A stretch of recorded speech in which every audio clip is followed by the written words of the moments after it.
The views and opinions expressed on the Middle Class VO podcast are solely those of the hosts and guests. Any feelings hurt therein are an unfortunate byproduct of the quest for infotainment. Also, please be reminded that concerted efforts have been made so as not to put anyone's knickers in a twist. Having one's knickers in a twist is not an objective or goal. However, if your knickers are in a twist and it persists for more than 4 hours, please seek out a physician. Moreover, if anyone were to feel besmirched by any of the commentary on the Middle Class VO podcast, it would be purely coincidental. No besmirchment is intended. Please enjoy. Well, this is great. Because this is a genre that Bobby and I are not really familiar with. We know a little bit about it, but we're going to get some knowledge dropped on our aces today. I don't know why I said that, but we're going to get some knowledge in the audiobook genre on the Middle Class VO podcast, and Bobby is, she's got a friend coming on. That's right, Kevin. Very, very good at the audiobook genre, and his name is Joe Hempel, and here's what he sounds like. Who are you? Riley finally said, her quivering voice barely above a whisper. She couldn't explain it, but despite the softness of her words, she felt confident that the woman heard them across the expanse. I don't remember, came the woman's reply, the whispered words floating across the distance to easily reach Riley's ears. What happened to you? Riley whispered. Oh my gosh, so talented. It's the Middle Class VO podcast. If you need e-learning, we're just an email away. Corporate narration, tell us what to say. Explainer video, imaging radio, slinging local cars, reading IVR. No, we ain't no stars. This is the Middle Class VO podcast. The Middle Class VO podcast. The Middle Class VO podcast. We are so excited to have on the Middle Class VO podcast, Joe Hempel. Joe is one of the, I call them grinders, because audiobooks, they are not easy. And it takes a special skill, a special talent to do audiobooks. Joe Hempel, thank you for joining us on the Middle Class VO podcast. Oh, I'm so happy to be here. You're right, this is a grind. This is it's a heck of a lot of time behind the mic, but it's so much fun. Yeah, and you and Bobby have history. Bobby, do you want to dive in here and tell us about your history with Joe? I actually met Joe 2 years ago at VO Atlanta and ran into you, right? And we found out we were both from Cincinnati. Yeah. And when we came back to town, I had started a voiceover meetup group, and Joe has joined us on some of the meetings. But yeah, and I didn't realize how many audiobooks that Joe has done over, 4 years or so? Is it really true? Over 250 books? Yeah, I have, under my name and some pseudonyms, I have recorded over 250 titles. Oh my gosh. Good grief.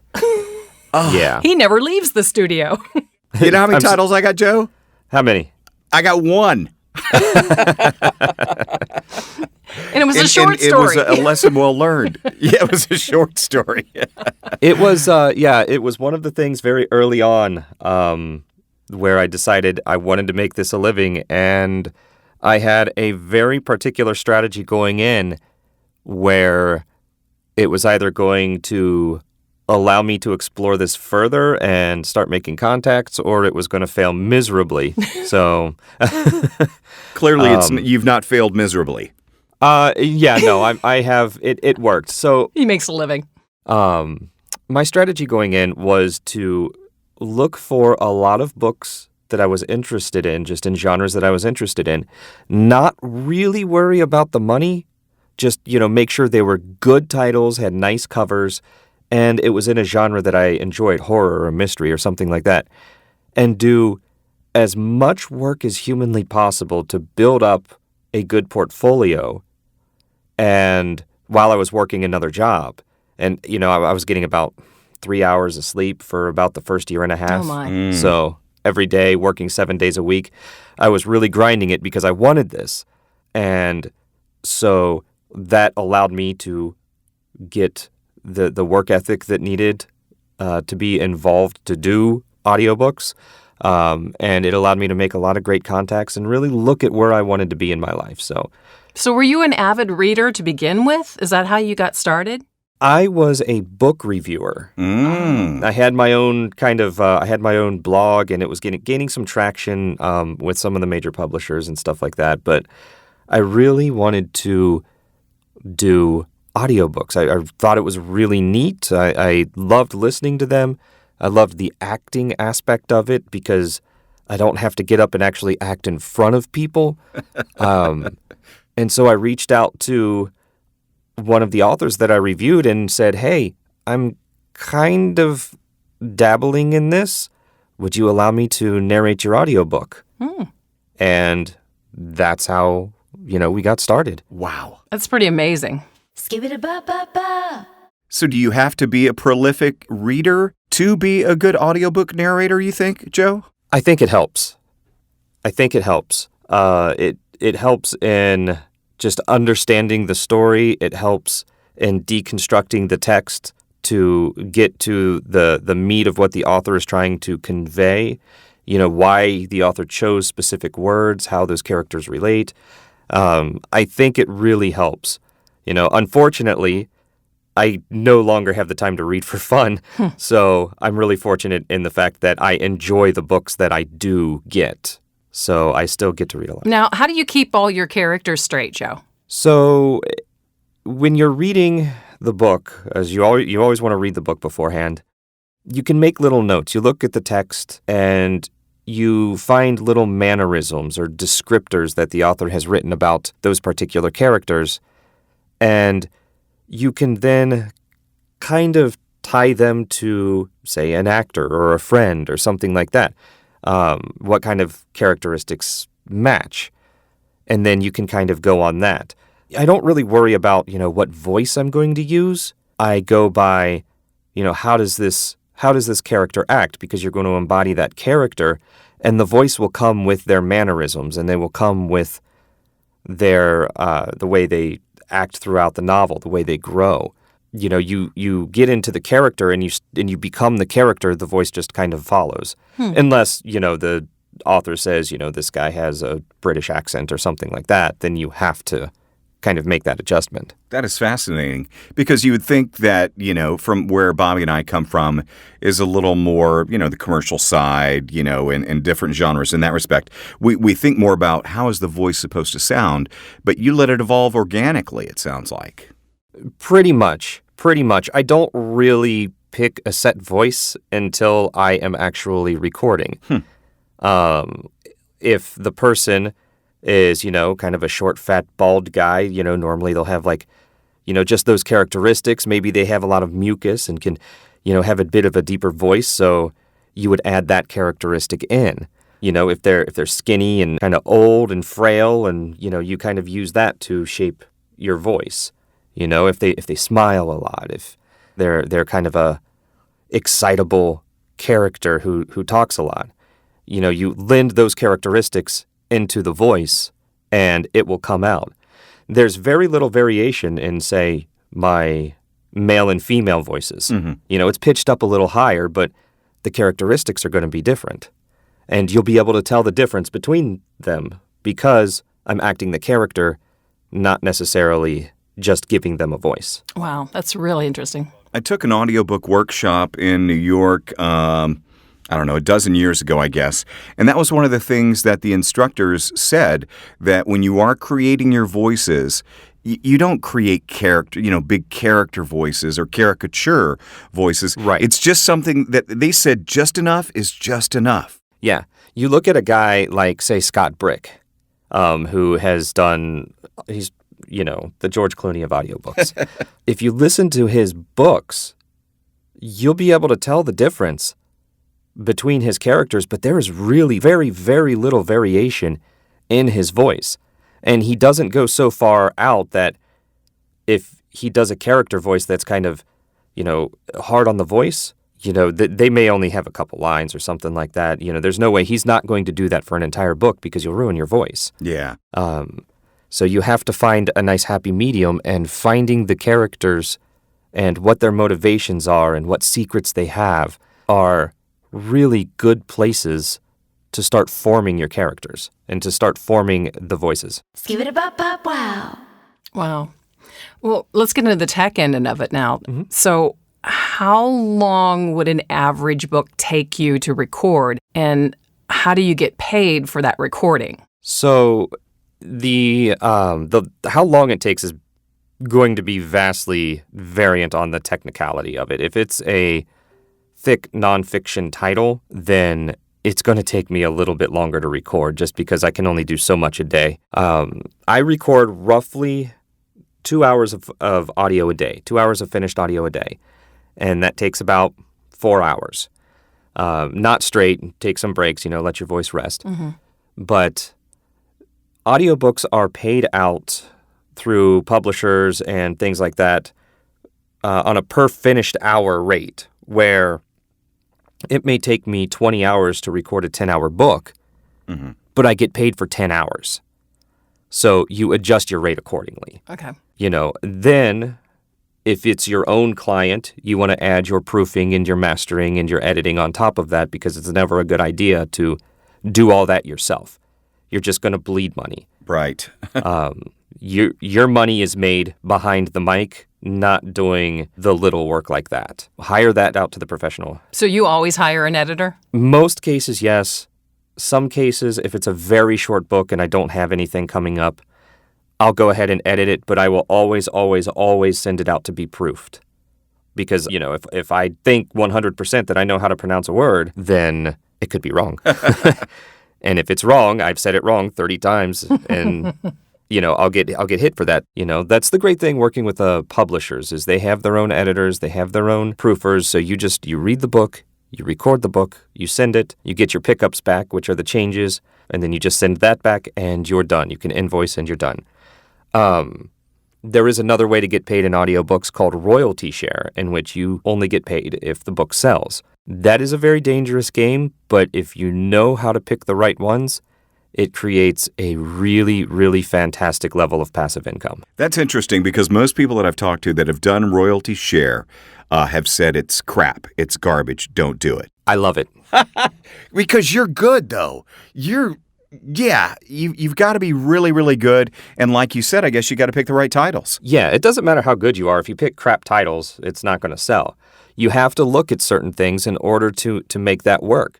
When I quit my job as an engineer in television, most of that was because of my royalty income.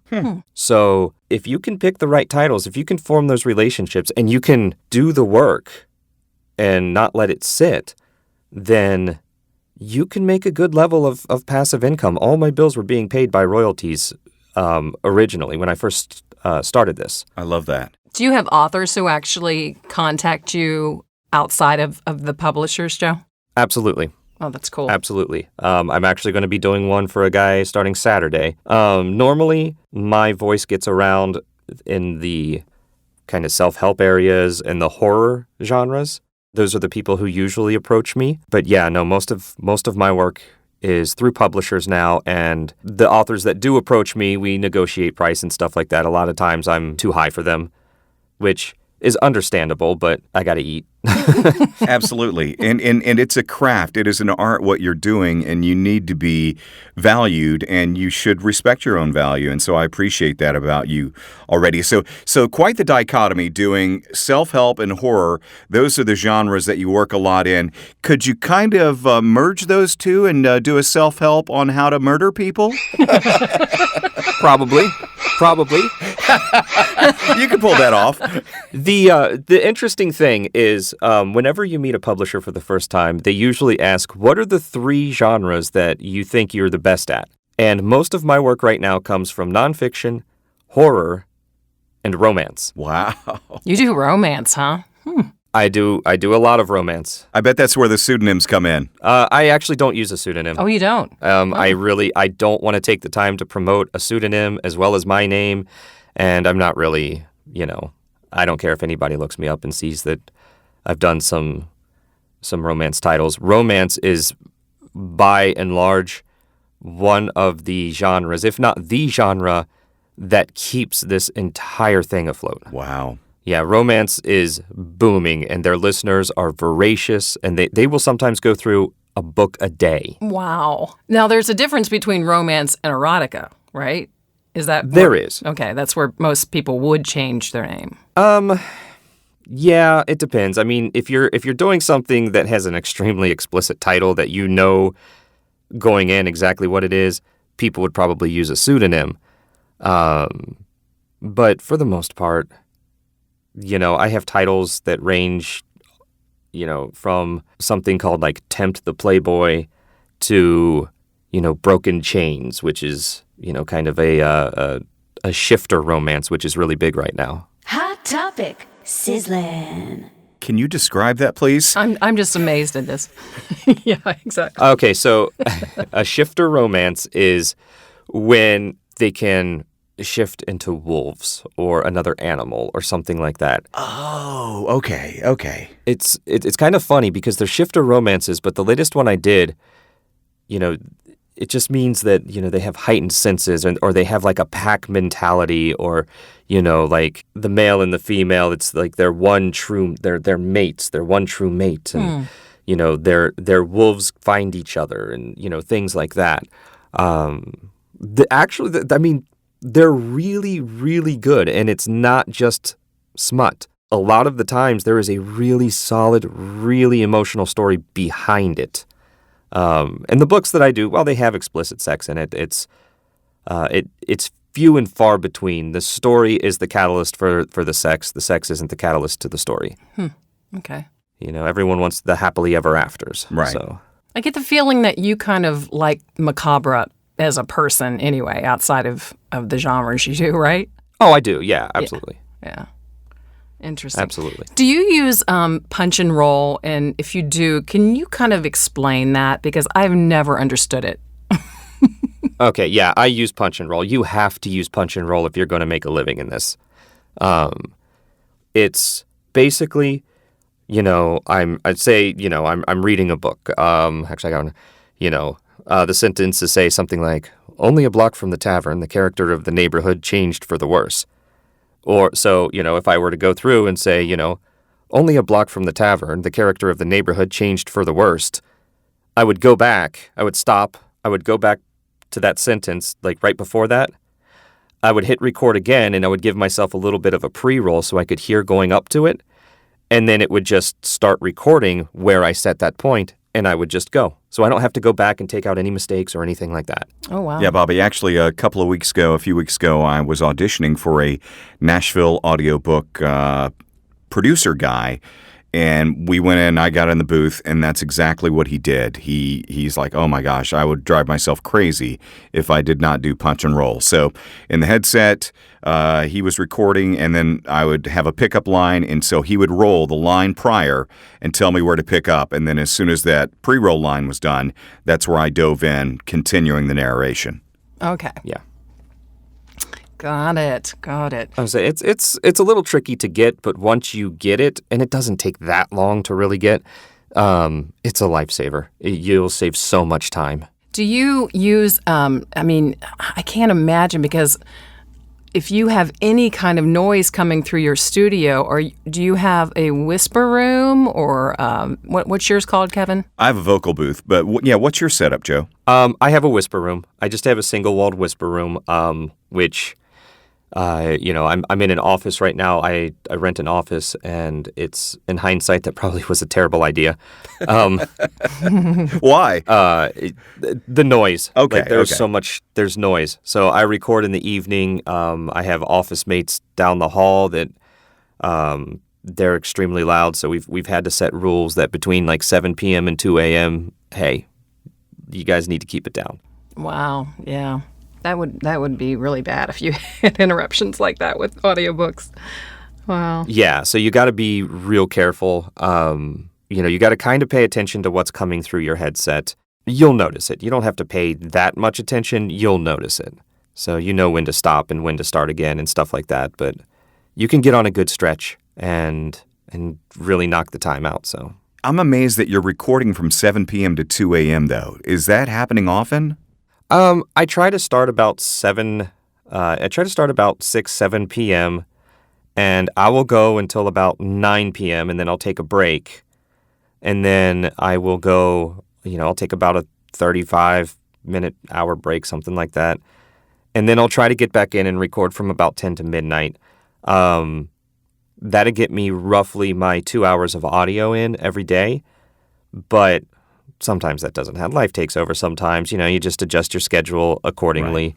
But I just set that as kind of an arbitrary time. Like, hey, look, if anybody's here after 2 a.m., there's a problem. So, man, that's remarkable. If somebody's listening to us and they want to get into audiobooks, but they don't have the ability to be reviewing them like you started out, what do you recommend? The first thing I would recommend is do a search of the best business practices, because if you want to start yourself off on the right foot, you're going to want to learn all of the technical aspects. You're going to want to make sure that your audio is going to sound okay. You're not going to sound like you're in a cavern. And I would do a search. There's a video. One of my coaches, Sean Pratt, says, hey, so you want to be an audiobook narrator? He has a test, because this isn't for everybody. You're in a confined space by yourself a lot. Take your favorite book, go into a closet for 2 weeks, read for 2 hours a day. That's it. If you mess up while you're reading out loud, stop, go back, do it again. And if you don't know a word or you're unsure, stop, look it up, because you're not allowed to guess. Yeah. So that's a good test. But I would get involved in the audiobook communities. Just listen to what people have to say. You'll quickly find out who are the professionals and who knows how to get ahead, and the people who just think they're going to reinvent the wheel because it works for me, but haven't really done anything in the business. Boy.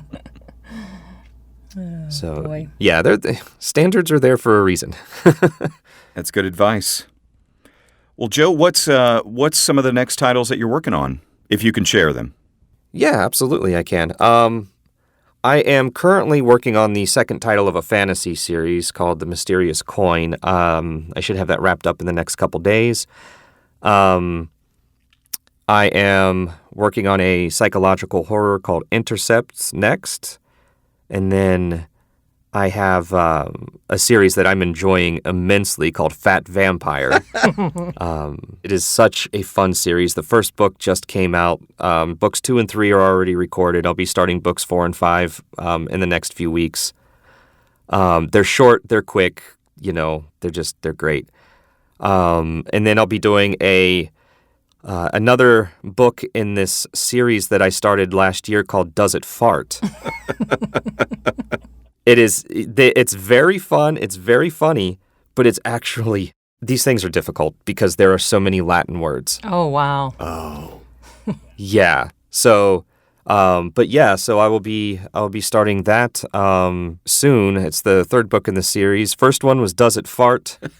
The second book was True or Poo, and this one is called Believe It or Snot. Awesome. These are written by a couple scientists who one of their nephews or nieces, I can't remember which, asked the question of their snake, does my snake fart? And so they took it to Twitter to ask their community with the hashtag Does It Fart? And as scientists do, a spreadsheet was born, and then the book. I love it. So that's how this all kind of started, for that series. But those are kind of the titles I got coming up. They're so fun.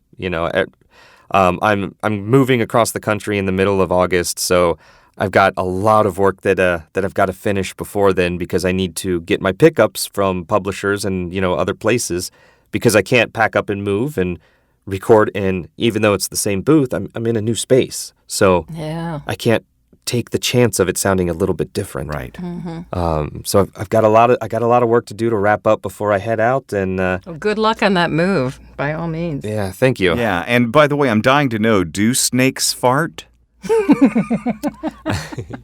Kevin, you would. I got to read the book, I guess. Yes. Or I got to listen to the book. Yeah, you've got to listen to it. You've got to listen to it because you will learn everything you have ever wanted to know about farts and fecal matter of different animals. Oh, you boys will be boys. I do know that farts are poop molecules. Yeah, no, they are. And there is one, I can't remember I think it was in the book True or Poo, they talked about an insect, a kind of termite, that their farts were deadly. That's how they would capture their prey. Oh, my. Is they would fart on them. Usually sends me in the other direction.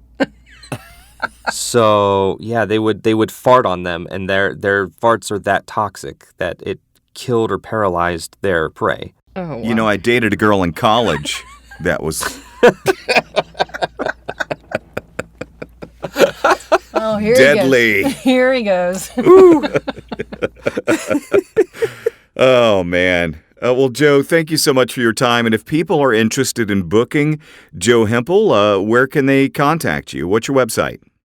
Just go to www.voiceofjoey.com. Love it. And there'll be email or anything like that. Or if they're listening and they want to, Joe Hempel at voiceofjoey.com, and you'll find it. I have a digital footprint a mile wide, so they'll easily be able to find me. Man, well, thanks for being part of the podcast today, and congrats to you on being a middle-class VO grinder, man. That is just Exactly. so great to hear, and I love hearing your story, man. I appreciate it. Thank you so much for having me on. This was a lot of fun. Thanks, Joe. So great to have Joe Hempel on, and I learned a lot. A lot of the stuff I had kind of known, Bobby, about the audiobook business, but some of that stuff was fresh knowledge to me, and the fact that he's done over 250 titles in like the last 4 years, Right? is amazing. Yeah, I know. I don't know how he does it. I mean, obviously very successful, but that's pretty cool. Kudos to you, Joe. Big time. Absolutely. So we hope you enjoyed today's podcast, and we hope you will join us for the next one, the Middle Class VO podcast. Bobby, thanks so much. Yeah, remember you can check us out on Instagram, and we're on Facebook, and we're on YouTube, and we're on, what's the other one called? We're on Spotify. We're on Spotify, iTunes. Yeah, iTunes. I forget about iTunes because they were the one that took the longest to get us on. But thank you, iTunes, for letting us be part of your illustrious lineup. We're not worthy. Have a good week. We'll talk to you soon. The Middle Class VO Podcast is a K2 Media Productions production. All views and opinions expressed are those of the hosts and guests. The McVob jingle was written and produced by Kevin. Co-produced and performed by Chloe Dolandis. Additional engineering by Zach Zimmett. Bobby's hair and makeup by Rebecca Adlita. Kevin's wardrobe by Slippery Pete's Fashion Emporium. All previous episodes are available for download on Podbean. For the Middle Class VO Podcast, I'm Tracy Thibodeau. I'm Lisa Luperi. Thanks for listening. And don't miss the next episode of The Middle Class VO Podcast. The Middle Class VO Podcast.